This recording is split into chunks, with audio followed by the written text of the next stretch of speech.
Ici au Novotel Orisha de Cotonou pour cette partie de plaisir mensuel que nous vous devons d'ailleurs. Notre invité aujourd'hui est un homme qu'on ne présente plus parce que c'est un homme des médias. Il a fait les beaux jours de l'ORTB. Georges Amelon, puisque c'est de lui qu'il s'agit, nous parlera aujourd'hui à cœur ouvert de ses forces, de ses faiblesses, mais également au terme de cette émission, il devra nous donner des recommandations pour continuer à garder la maison mère qu'est l'ORTB. Georges Amelon, bonsoir. Bonsoir, de l'accueillir. Je voudrais déjà vous remercier d'avoir accepté notre invitation. Ce n'était pas du tout donné et je ne savais pas si vous alliez accepter.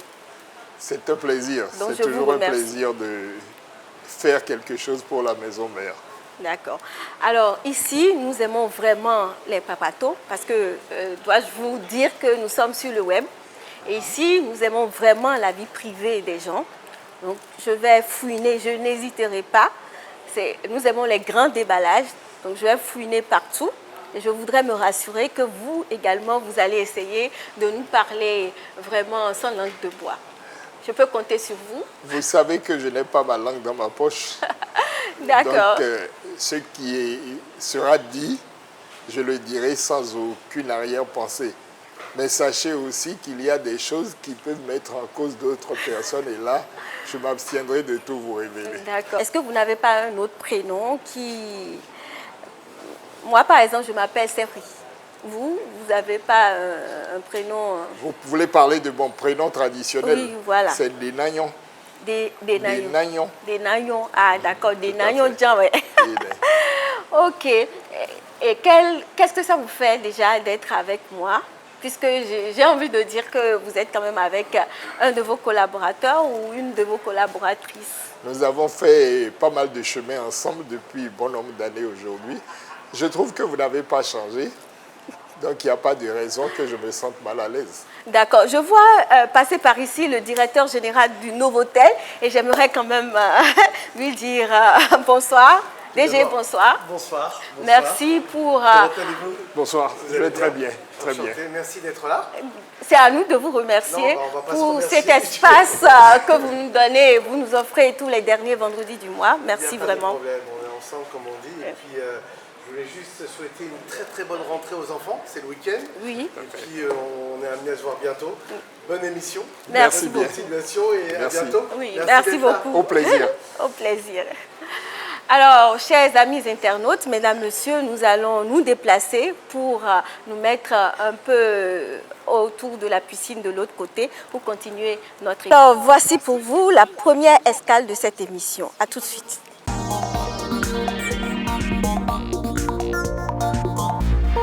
Je me suis toujours demandé d'où étaient originaires les Amelons. Je ne suis pas né au Bénin. Ah, d'accord. Je suis né au Sénégal, je suis né à Dakar précisément.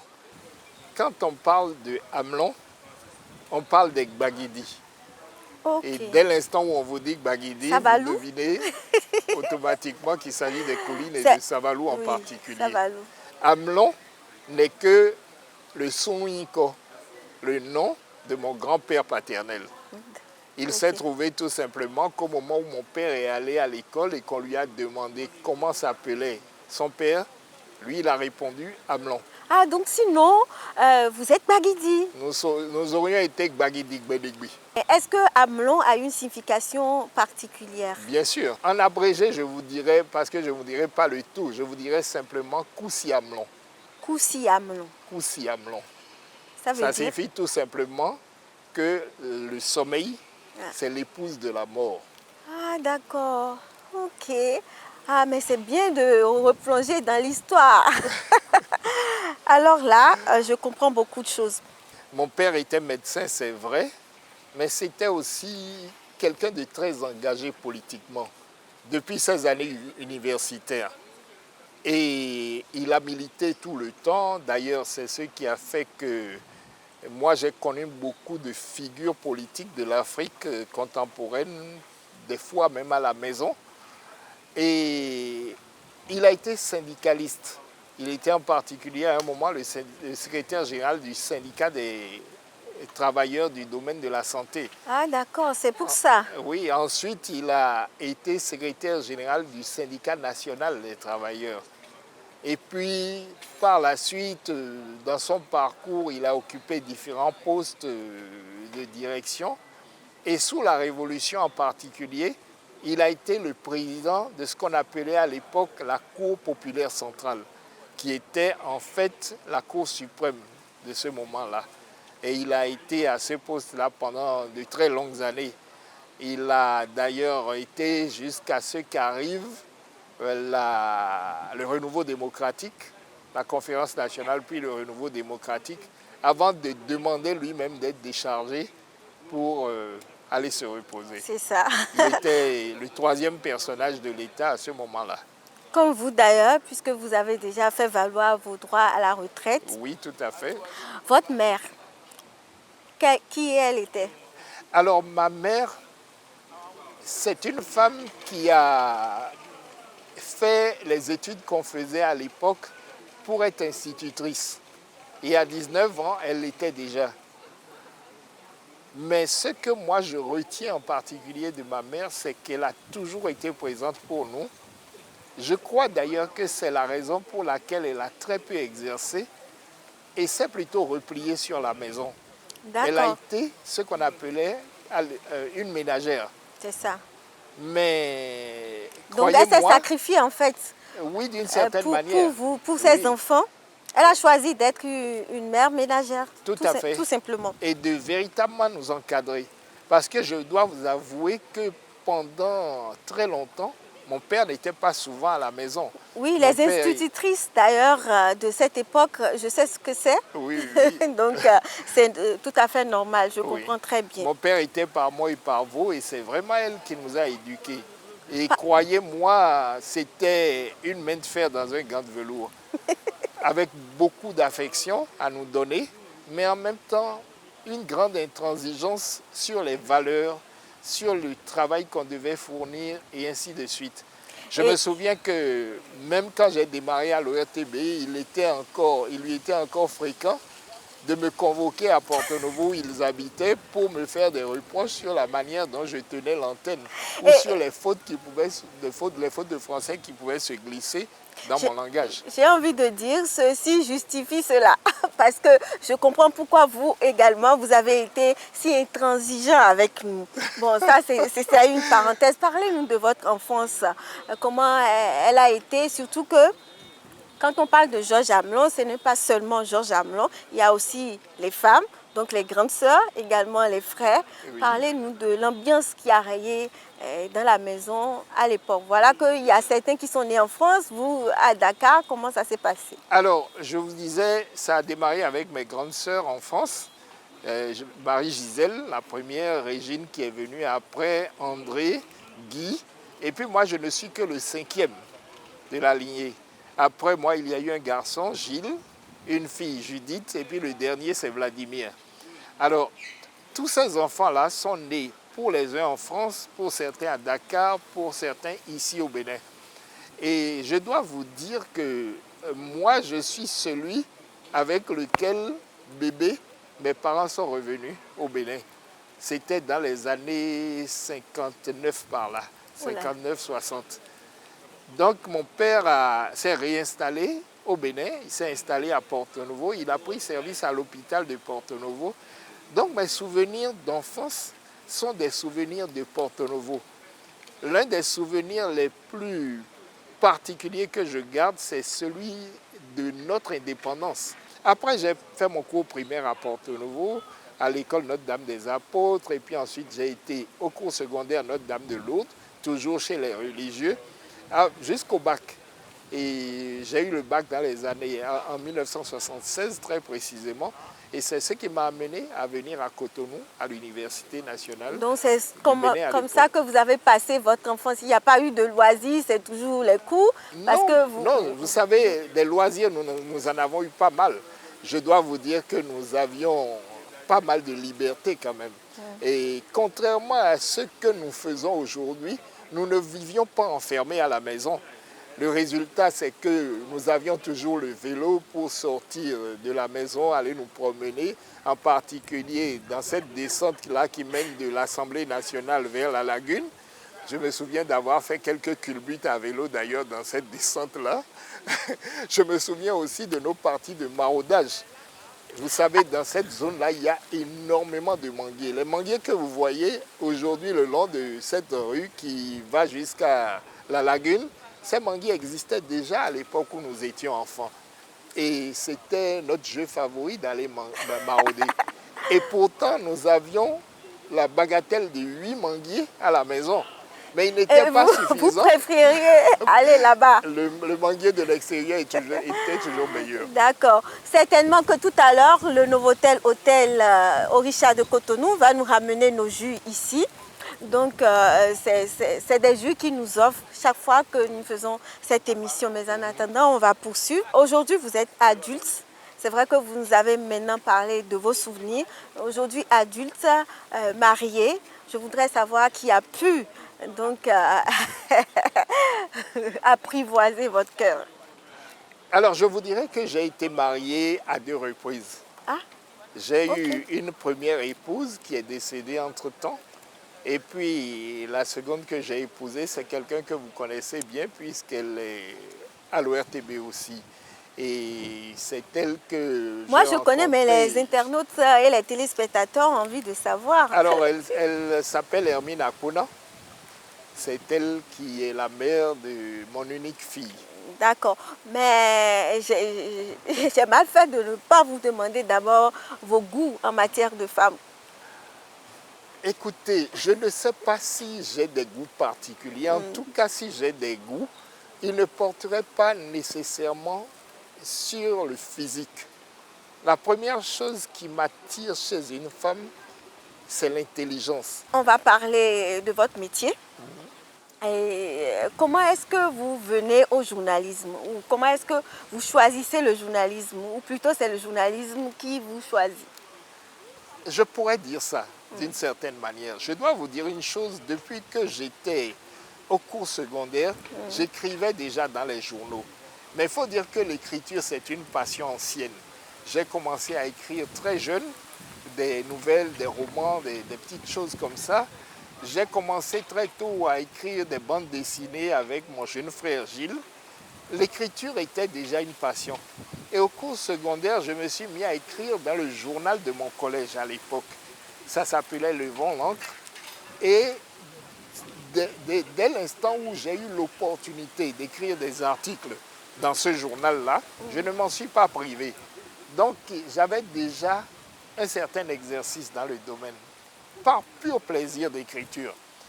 Ensuite, il m'est arrivé de commencer à écrire un peu pour les journaux de la place.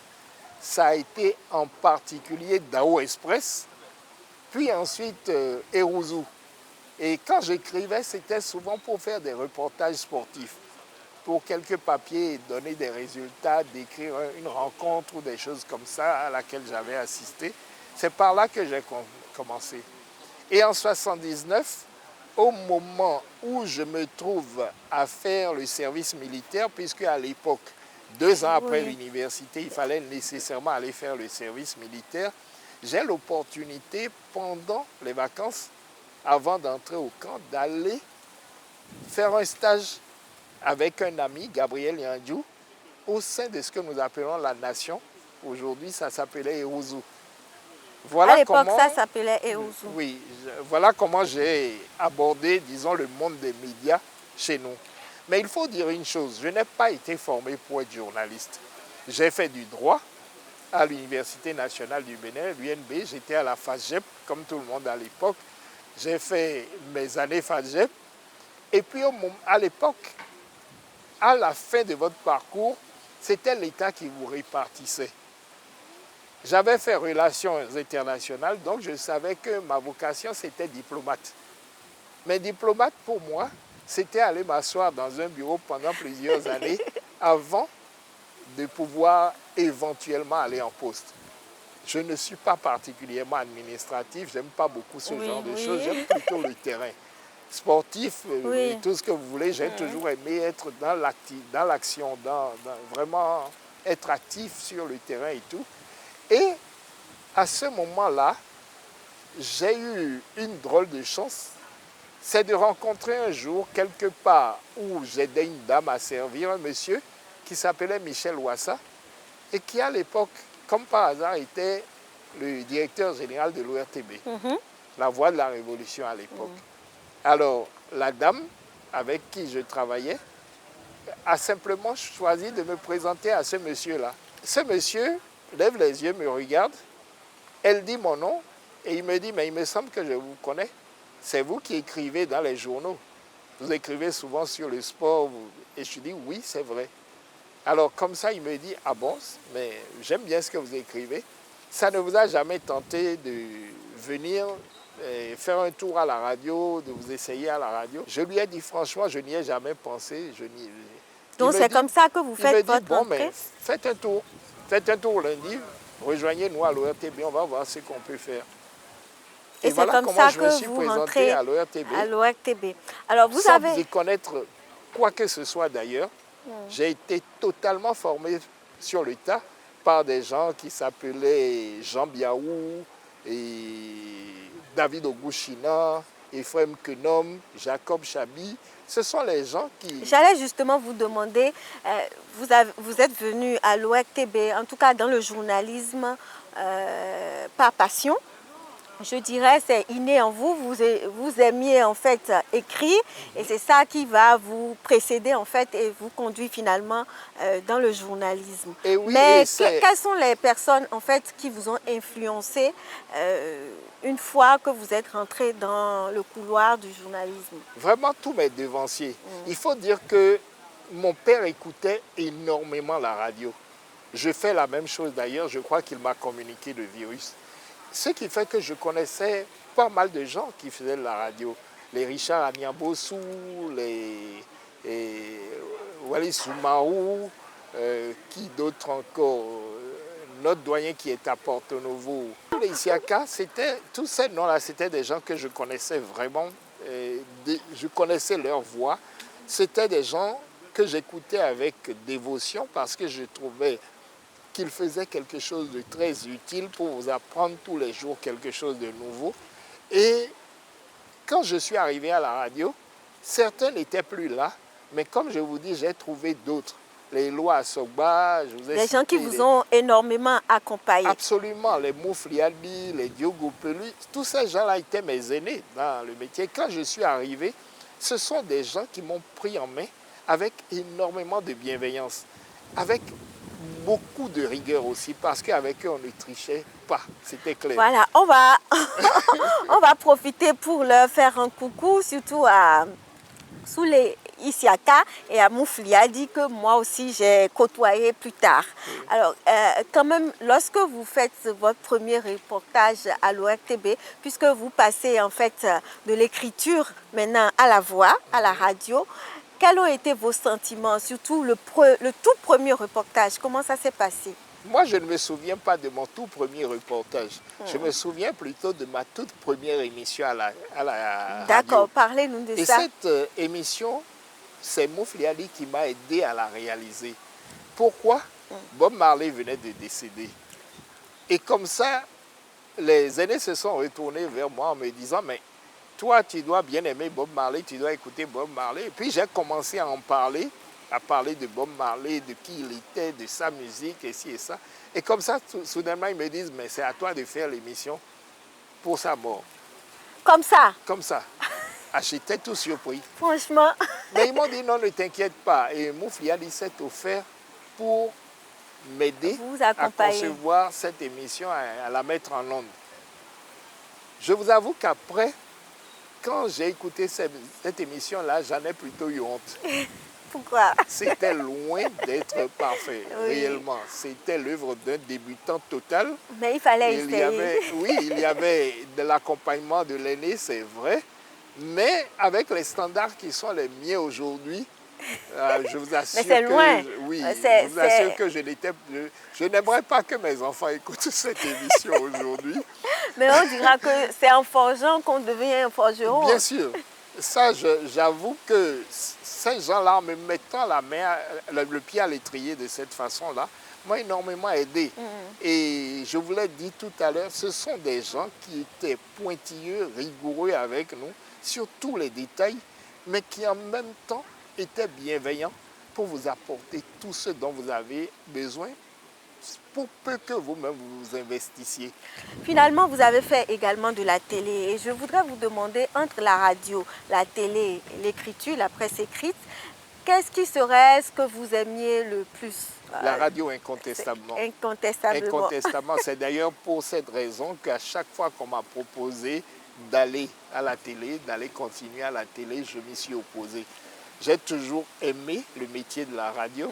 D'abord parce que c'est un média qui touche un peu tout le monde. Parce que c'est un média qui fonctionne dans l'immédiateté et avec beaucoup plus de facilité que la télé. La télé est bien plus lourde. Oui. La réalisation en télé, ça prend beaucoup de... Nous y sommes. Oui, alors qu'en radio, Rapidement, tout est on a rapide, fini. spontané, Oui. et vous êtes vraiment au service des gens. Vous leur apportez ce qu'ils ont On est envie plus proche d'ailleurs. Oui, absolument. L'autre chose qui m'a toujours passionné, c'est que la radio atteint vraiment tous les publics. Elle n'est pas réservée seulement à une élite, elle touche vraiment tout le monde. Et moi, mon envie en faisant ce métier, ça a été toujours de servir le plus grand nombre. Donc vous comprenez très bien que la radio, pour moi, était l'instrument favori.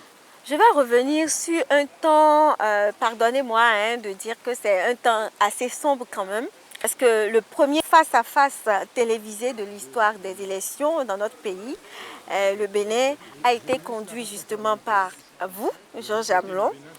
C'était un battle, je dirais, entre le président Zissou et le président Talon. À la fin, malgré toute votre expérience, à l'époque, vous aviez quand même déjà totalisé assez d'années. Il s'est trouvé des voix pour dire que l'expérience n'a pas été du tout bonne. Vous n'aviez pas été à la hauteur. Je voudrais connaître vos sentiments à l'époque, vos ressentis. Lorsque des plus jeunes élevaient la voix pour critiquer quelque chose qu'un doyen a quand même fait. Dites-moi. Ben écoutez, c'est le droit le plus absolu des gens de ne pas être satisfait. C'est la première chose que je dois dire. Et quand vous choisissez de danser en public, les appréciations sont libres. Mais je vais ajouter à ça mon sentiment personnel en sortant de ce débat-là. J'en étais particulièrement déçu. Particulièrement déçu, pourquoi? Parce que, avec les équipes de ces candidats, nous avions préparé une multitude de choses. Je crois que notre questionnaire devait avoisiner les 15 questions au moins. Si nous avons réussi à en dérouler 4, c'est vraiment beaucoup. Mais nous avions des consignes fermes de la HAC.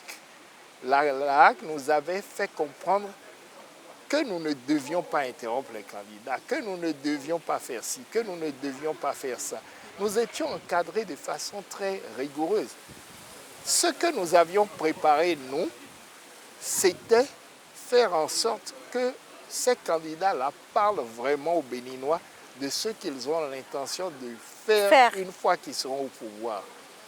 Mais je vais vous dire, dès l'entrée, nous nous sommes rendus compte que, comme vous avez dit, c'était un battle entre eux. Une chose qu'il faut dire aussi, c'est qu'au Bénin, nous n'avions jamais fait ça. Le résultat, c'est que nous avons essuyé les plâtres. Nous étions des néophytes totaux. Et c'est pour ça que nous avons énormément travaillé à regarder des débats tels qui se déroulent à l'extérieur et ainsi de suite. J'ai même contacté un collègue français qui avait déjà eu à animer ce genre de débat, qui travaillait à France 2 à l'époque, pour lui demander de me donner des indications. Et il était un peu mon coach sur cette affaire-là. Mais je dois vous dire que je suis sorti extrêmement déçu de ce débat. Déçu, mécontent, parce que j'avais l'impression que nous avions raté quelque chose. Et je vais vous révéler une chose peut-être que beaucoup de gens ne savent pas. Ces deux personnes étaient venues sur le plateau pour se battre. Nous avons compris dès le départ que ça serait compliqué. C'est ça. Et ça l'a été tout au long. Maintenant, je dois vous dire une chose. Je suis sorti très déçu. Mais ensuite, j'ai été encouragé par les échos que j'ai eus, en particulier de l'extérieur. J'ai eu des félicitations de puisque c'était inédit, on ne pouvait pas Et quand me suis adressé à celui qui était mon coach en France et que je lui ai dit toute ma déception, il m'a dit, mais Ça se passe tu comme ça rêves. aussi là-bas. C'est pas comme ça que ça doit se passer. Mais ce n'était pas ton débat, c'était leur Le débat. débat, c'est ça. Ils ont choisi de s'affronter. Et ils Ça, se sont tu affrontés. ne pouvais pas y couper. Et il m'a dit, c'est bien pour ça qu'ailleurs, les gens ne font pas un seul débat. Si vous allez aux États-Unis, ils en font plusieurs. Parce qu'une fois qu'ils se sont rentrés dedans et qu'ils ont vidé les querelles, ils ne peuvent pas le faire sur 2 ou 3 débats. Ah, Dans d'accord. les débats suivants, ils sont bien obligés D'être plus d'aborder soft. les questions de Les fond. questions essentielles. L'autre chose que je voudrais savoir, c'est que lorsque vous devenez le directeur général de l'ORTB, il y a une autre polémique qui a été soulevée, c'est que c'était pour vous remercier qu'on vous a nommé. Je vais vous dire ceci, je n'ai jamais demandé à être directeur général de l'ORTB. Et d'ailleurs, quand j'ai été nommé, l'une de mes premières initiatives, ça a été de rencontrer ceux qui m'ont nommé pour leur demander pourquoi ils voulaient que je sois à la tête de l'ORTB. Quelle était la mission qu'ils me confiaient.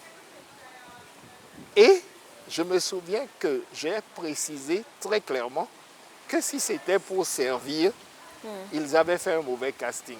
Parce que ça, je ne savais pas faire. La réponse qui m'a été apportée, c'est que j'étais là pour redorer le blason de l'ORTB. Ah, d'accord. Et ma réponse a été, si ce n'est que ça, nous savons faire. Et je dis nous savons faire parce que je connaissais les gens avec qui je travaillais dans cette maison. Je connaissais leurs qualités, je savais exactement ce qu'ils étaient capables de donner si on leur en fournissait l'occasion. Alors aujourd'hui, on peut dire qu'il y a eu beaucoup de mutations en termes de technologie de l'information. Je voudrais faire avec vous l'exercice de retracer ces changements de vos débuts à ce jour. Alors, les changements sont impressionnants quand on y regarde de près. Je me souviens que quand moi je suis entré à l'ORTB, à la radio, nous travaillions avec des bandes. Et je crois qu'à la télévision, à l'époque, c'était déjà les Betacam. C'était lourd. Pour faire un montage en radio, il fallait repérer avec ses doigts l'endroit où se trouvait le son, marquer avec un bic, couper avec des ciseaux, coller avec un scotch et remettre tout ça en route. C'était Pour faire fastidieux. Hein? Bon, mais on y gagnait une très grande habileté. Et on montait en des temps records. Ensuite, venu petit à petit à l'ère du numérique. Je me souviens d'ailleurs que quand je suis revenu de France, parce qu'il faut dire que j'ai servi à la radio de 80 à 84, et puis ensuite je suis allé en France. Je suis allé rester en France pendant 8 ans. Ah, d'accord. Oui. Et j'en suis revenu seulement en 92. Et cette période de pause-là, vous avez toujours fait le journalisme ou vous êtes... J'étais en partie à RFI. J'y suis allé aussi pour le basketball parce que c'est le basketball qui m'a donné à manger quand j'étais en France. Mais en même temps, je faisais mes études à l'Institut français de presse. Ce sont les choses qui ont occupé mon temps pendant que j'étais en France. Ça m'a donné l'occasion aussi de servir dans un bon nombre de petites radios, de faire mon expérience, pour ainsi dire, en France. Et je suis revenu à l'ORTB seulement en 92. Et quand je suis revenu fort de l'idée qu'il était temps que nous évoluions. Voilà pourquoi, dès que je suis revenu à l'ORTB, je suis revenu de façon permanente à l'ORTB, je suis retourné à l'ORTB en 93. À partir de ce moment-là, j'ai commencé à prêcher pour que nous nous informatisions. Ça n'a pas été chose facile. Mais il faut dire que j'ai eu de très bons accompagnements. J'ai eu, par exemple, quelqu'un comme Jean Hualakwe, qui était mon supérieur hiérarchique direct, qui est très ouvert au progrès et qui donc m'a un peu laissé faire à mon idée. Et j'ai eu autour des jeunes comme Godefroy Maker-Chabi. Il est au Canada actuellement, je pense. Des gens comme ça qui étaient eux aussi des personnes qui considéraient... Il a été mon maître de stage, je ne l'oublie pas. C'est des gens qui considéraient que oui, il était temps d'arriver à quelque chose de plus moderne. Donc nous avons fait cette politique de moderniser, donc on est parti du vinyle. Nous sommes partis du vinyle, de la bande Voilà. et puis Après, à totalement de l'informatique. l'analogique Oui. pour basculer vers le numérique. Le numérique Et le aujourd'hui. numérique, ça a pris du temps. Ça a pris du temps et nous avons connu de grosses résistances. Moi, je connais des gens aujourd'hui qui ne se séparent plus de leur ordinateur, Oui. mais qui, à l'époque, m'ont combattu farouchement quand je Donc, parlais on va dire que la d'informatisation. technologie a changé, mais est-ce que vous pensez que la pratique même du journalisme devrait changer par rapport à cette technologie qui a connu des mutations? Les technologies nous apportent des opportunités nouvelles, des facilités nouvelles. Oui. Elles décuplent nos capacités. Mais il faut savoir qu'un métier demeure un métier. Les Ce n'est pas fondamentaux. parce qu'aujourd'hui on peut vous opérer au laser Oui. que les fondamentaux de la médecine ont changé. Et ce n'est quels sont pas les parce que- fondamentaux en fait? Alors les fondamentaux de notre métier sont ceux-ci. Nous sommes des gens que la société a mandatés pour donner de l'information. Nos concitoyens nous font confiance pour aller rechercher l'information, la traiter et la leur offrir pour leur permettre de savoir au quotidien ce qui se passe. L'information, elle est de toute nature, elle peut être politique, elle peut être économique, elle peut être culturelle, sportive. Même la météo, c'est une information. Et vous savez très bien l'utilité de la météo pour des paysans, par exemple. C'est encore plus vrai quand on est dans un pays occidental où la météo vous dit comment vous devez vous habiller pour sortir. C'est ça. Si vous devez mettre des chaînes à vos pneus pour sortir votre véhicule, si vous ne voulez pas avoir d'accident. Tous ces éléments d'information, c'est à nous que la société confie la charge de les porter et de les mettre à disposition de nos concitoyens. Voilà pourquoi nous-mêmes devons faire ce métier avec énormément de rigueur. Nous ne devons pas induire les autres en erreur. Ils comptent sur nous pour se faire une opinion. Ils comptent sur nous pour être mieux informés, pour savoir quoi faire le moment venu. C'est à nous de ne pas trahir cette confiance qui est placée en nous. Nous venons de finir la première escale et je vous ai noté sur 10. Je vous D'accord. donne tous les points parce que franchement, vous avez parlé. Et je suis contente. Nous allons franchir cette étape du moment de vérité.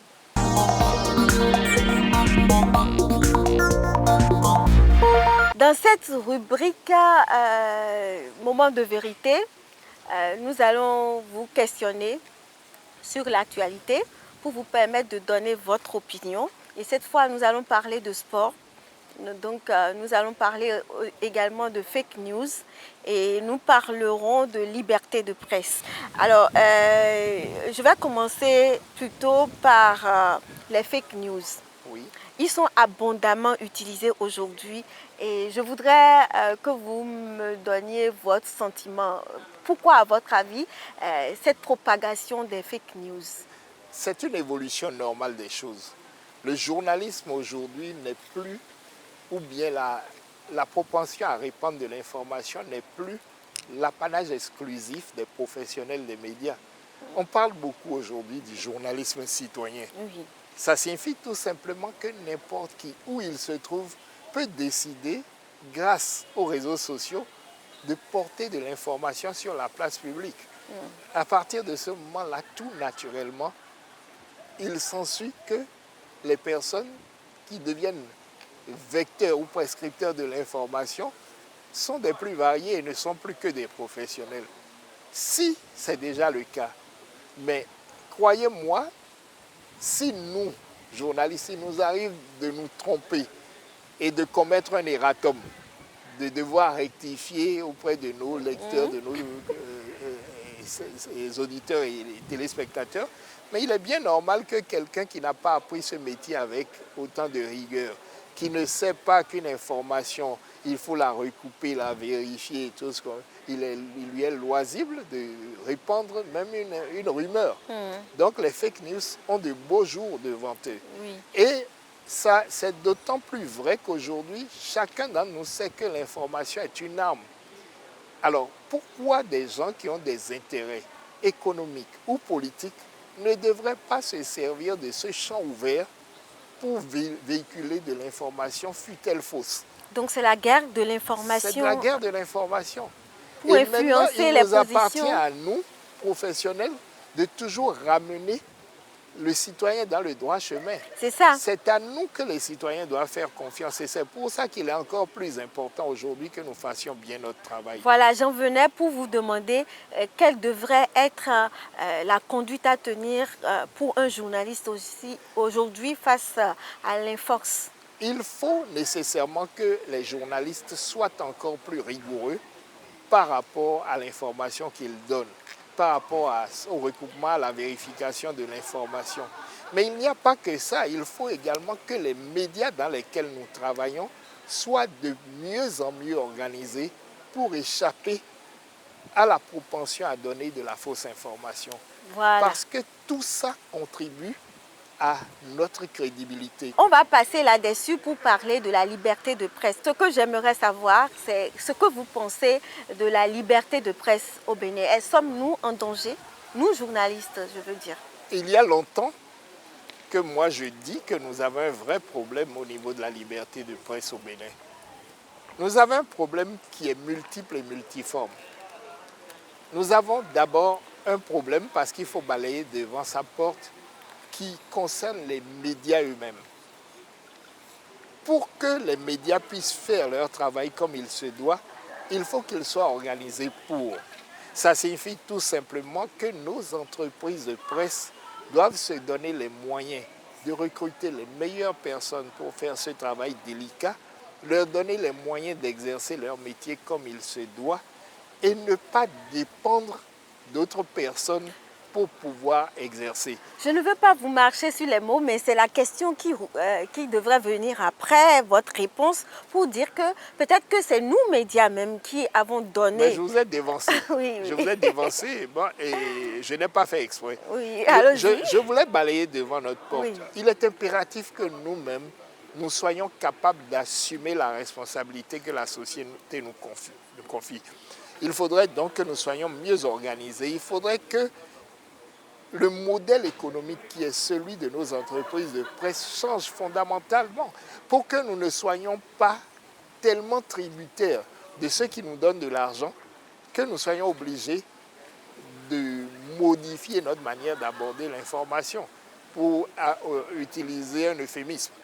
c'est ça. Maintenant, il faut fondamentalement aussi que ceux qui sont des décideurs ou des gouvernants comprennent quel est le rôle qui est celui des médias au sein d'un système comme celui que nous expérimentons, le système démocratique et l'état de droit. Il faut que nous soyons capables de comprendre que tant qu'on n'a pas une presse libre, on ne peut pas se targuer de faire de la démocratie, on se ment. Le vrai débat, c'est que à chaque fois que les médias jouent leur rôle de chien de garde-fou contre l'arbitraire ou contre les dérapages ou contre ceci ou cela, les hommes qui dirigent sont beaucoup plus enclins à faire attention. Parce que vous pouvez dénoncer à tout moment à ce qu'on leur répond. On vous comprend aisément. On va aller vers le sport. Le sport doit partir d'une politique. Il faut qu'on sache que ça commence très tôt par de la détection, de la formation, des compétitions de jeunes, tout ce qu'on veut pour progressivement évoluer vers le sport de l'élite. Quand vous voyez un Kylian Mbappé à peine 20 ans faire des merveilles, il faut aller regarder derrière lui. Vous avez une dizaine d'années de pratique. Je me souviens que quand je suis entré à l'équipe nationale du Bénin, j'avais 17 ans. Et chacun trouvait que j'étais précoce. L'équipe nationale du Bénin, de basketball. Ah d'accord, ok. Je suis entré à l'âge de 17 ans, tout le monde trouvait que j'étais précoce. Ce que nous oublions, c'est qu'au moment où j'entrais à l'équipe, j'avais 9 ans de basket derrière moi. Il faut dire qu'à cette époque-là, le sport était organisé chez nous pour que nous soyons parmi les meilleurs d'Afrique. D'ailleurs, beaucoup de nos équipes à l'époque ont plutôt brillé. Le basketball béninois, face à l'équipe française ici dans les années Révolution, n'a pas fait piètre figure. Il semble quand même que la compétition de pétanque nous sourit. Il faut remercier Guy Tronou, qui est aujourd'hui le technicien majeur de la pétanque et qui suit ces enfants-là, qui est dans la pétanque aujourd'hui. Les résultats que nous voyons aujourd'hui ne sont pas de la génération spontanée. C'est des choses qui remontent à plus de 10 ans. C'est un travail qui remonte à plus de 10 ans. Vous pouvez aller faire un travail là-dessus, un travail de reportage, d'enquête sur la manière dont aujourd'hui nos guépards et Amazones de la pétanque sont capables d'être champions du monde. Ce n'est pas le fait du hasard.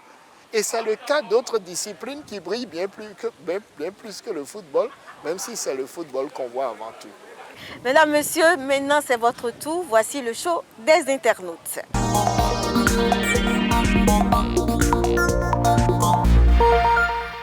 Alors ici, Georges Amelon, c'est vraiment des questions que les internautes vous ont posées.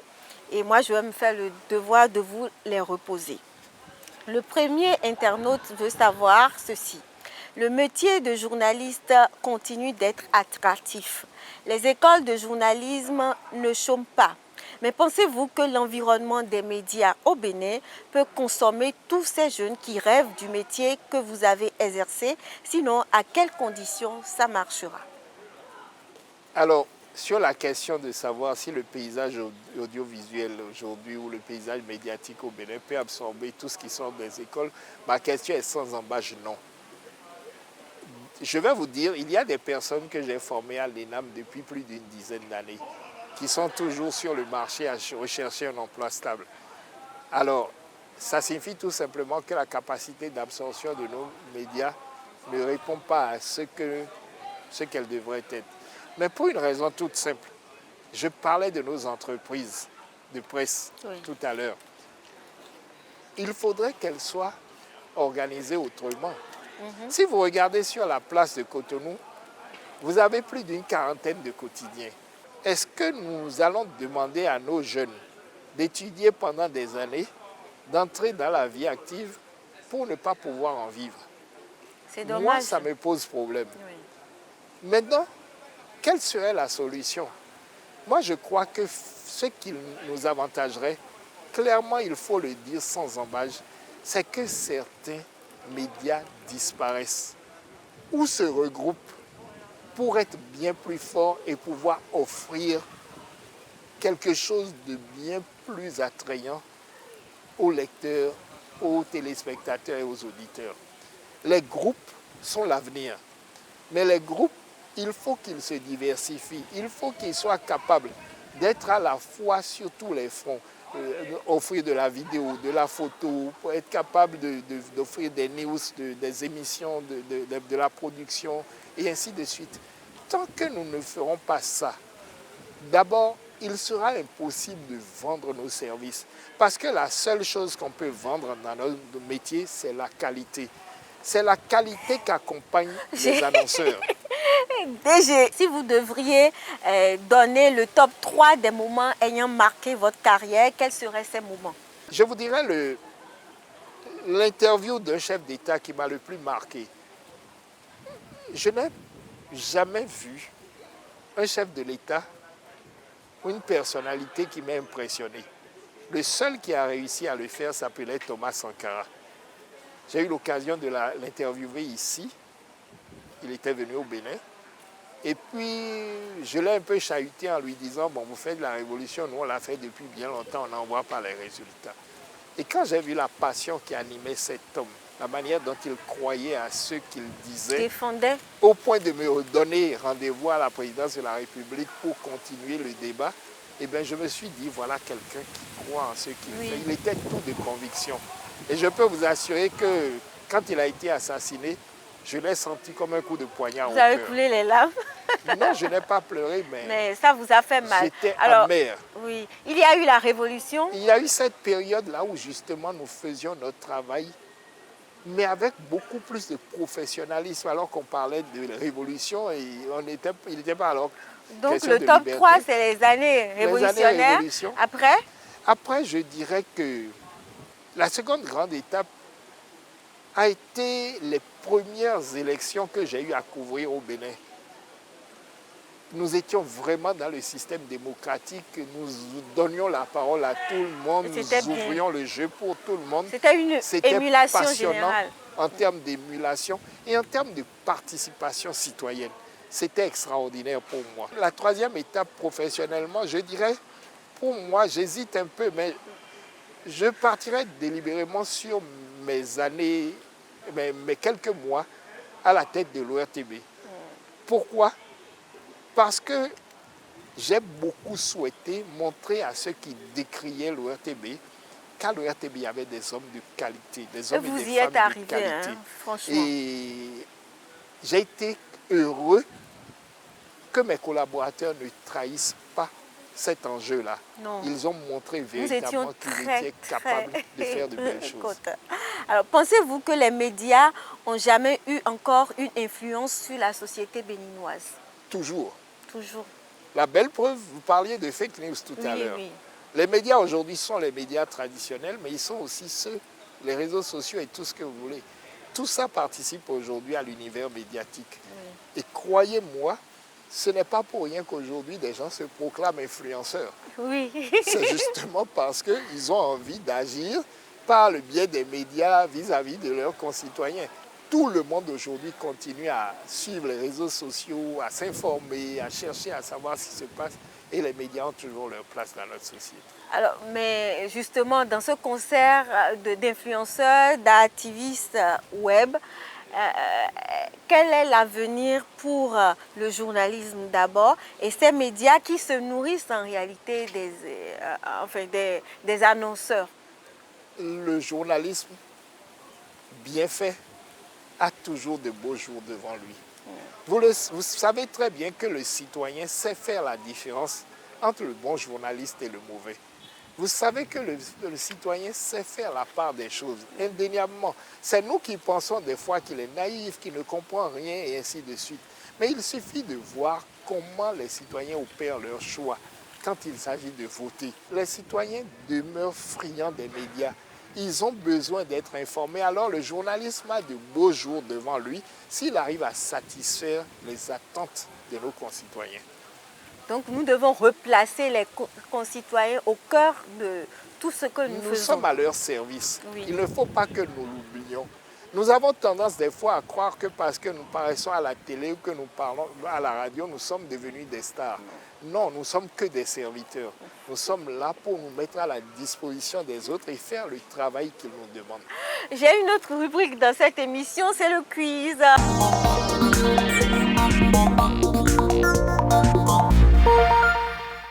La question du jour, mesdames, messieurs, chers amis internautes et téléspectateurs, est celle-ci. En quelle année Georges Amelon débute-t-il sa carrière au Bénin et à l'ORTB? Grand A, 1974, Grand B, 1982, Grand C, 1980. Donc c'est une question à choix multiples. La première bonne réponse en commentaire va repartir avec un bon de réduction d'une valeur de 15 000 sur un achat dans les boutiques Lolo Andoche. Lolo Andoche que nous remercions au passage pour sa présence sur cette émission. Alors Georges Amelon, nous allons descendre par rapport à cette émission. Il est temps de nous dire au revoir, pas un adieu. Et je suis d'ailleurs contente que ce ne soit pas un adieu. Mais avant de partir, je vais vous poser une autre question. C'est par rapport aux valeurs qui devraient rythmer le parcours d'un journaliste. Quelles sont les valeurs auxquelles il devrait s'attacher pour espérer être au service véritablement de ses concitoyens? Alors, je dirais, la première pour moi, c'est le respect. Le respect des règles du jeu, respect des règles de la profession, respect des personnes qu'il est censé servir. La seconde, c'est l'intégrité. La capacité à avoir de l'éthique, de la morale et de regarder le travail que nous faisons, non pas comme un moyen de flatter nos égos ou d'acquérir de la richesse ou par tous les moyens ou des choses comme ça, mais en étant fidèle à la vocation qui est celle du métier. C'est ce que je mets dans l'intégrité. Et puis si je dois en apporter une troisième, ce sera vraiment la conséquence des deux premières, la recherche de l'excellence. Faire bien ce qu'on fait me semble capital. Est-ce que j'ai évolué au passage? Oh, je crois que si, D'accord, incontestablement. merci. Vous avez pris de l'expérience du métier et donc forcément, vous ne pouvez pas rester statique. D'accord, Alors, merci. quand je parle d'excellence, je voudrais rappeler à chacun d'entre nous qu'aucun d'entre nous ne va manger deux fois dans un restaurant où il a mal mangé la première fois. Aucun d'entre nous ne choisit un mauvais couturier. Aucun d'entre nous ne va chez une coiffeuse qui vous déçoit. Aucun d'entre nous n'aimerait se confier à un médecin qui ne fait pas bien son travail. L'excellence, c'est ce que nous recherchons tous. Il faut que si nous avons cette exigence vis-à-vis des autres, nous l'exigeons vis-à-vis de nous aussi. Vous avez sorti un mot qui m'intéresse, c'est la richesse. Est-ce que le journalisme nourrit son homme? Actuellement, certainement non au Bénin. Pour que le journalisme nourrisse son homme, il faut qu'en amont, il y ait des entreprises de presse dignes de ce nom. Des entreprises de presse qui comprennent qu'elles doivent évoluer pour vendre leur production de façon utile et générer des bénéfices, au moins un minimum de bénéfices. Il faudrait également que nous ne soyons pas constamment, quand nous dirigeons des entreprises, en train d'organiser la paupérisation. Nous sommes dans des pays où c'est comme si nous avions un peu peur de voir des gens gagner bien leur vie. Oui. Et ça commence déjà à la maison quand nous choisissons de prendre un domestique, un chauffeur. Oui, je pense que c'est sociologique chez nous. Hein. Bon, on ne va pas discourir dessus. Oui, il faudrait déjà que nous ayons envie de mettre véritablement les gens à l'aise. Et les entreprises de presse doivent générer du profit pour mettre les gens à l'aise. Avec les accompagnements qu'il faut au niveau légal, au niveau... Tout l'environnement doit être organisé pour que le journalisme un jour réussisse à nourrir son homme. Alors après le journalisme, aujourd'hui vous avez fait valoir vos droits à la retraite. Quelles sont vos perspectives? À quoi est-ce que vous vous adonnez? Après le journalisme, qu'est-ce qu'on fait? J'ai beaucoup de projets. Je ne vais pas vous les détailler ici, nous n'en finirions pas. Mais même journaliste, j'étais consultant. Je continue à faire de la consultance. De la même façon, je continue à enseigner dans un certain nombre d'écoles de journalisme. Tout ça meuble mon temps de retraite. J'ai une retraite, n'en doutez pas, très active. Entre mes différents loisirs, Toastmaster et tout ce que vous voulez, j'ai une retraite très active. Je suis quelqu'un qui ne sait pas ne rien faire. Donc, croyez-moi, à moins que la maladie me cloue au lit, je crois que je continuerai à être dans l'action. Alors, Georges Amelon, franchement, ce fut un réel plaisir pour moi, surtout que vous avez accepté notre invitation. Merci vraiment. Je ne sais pas quel a été votre sentiment, ça vous a plu? J'ai aimé participer à cette émission. J'ai aimé surtout que vous me donniez l'occasion de m'exprimer le plus franchement que je pouvais. C'est l'une des choses que j'adore faire. En tout cas, moi, la liberté de dire ce qu'on pense, c'est très important pour moi. Eh bien, je vous en félicite. Merci beaucoup. Mesdames, Messieurs, j'espère que vous également, vous avez aimé ce temps que nous avons passé avec vous. Retrouvez cette émission en nouvelle diffusion demain samedi sur BB24 à partir de 16 h. Bientôt, vous verrez également cette émission sur l'ORTB. Vous serez avertis sur nos plateformes numériques. Merci et à très bientôt.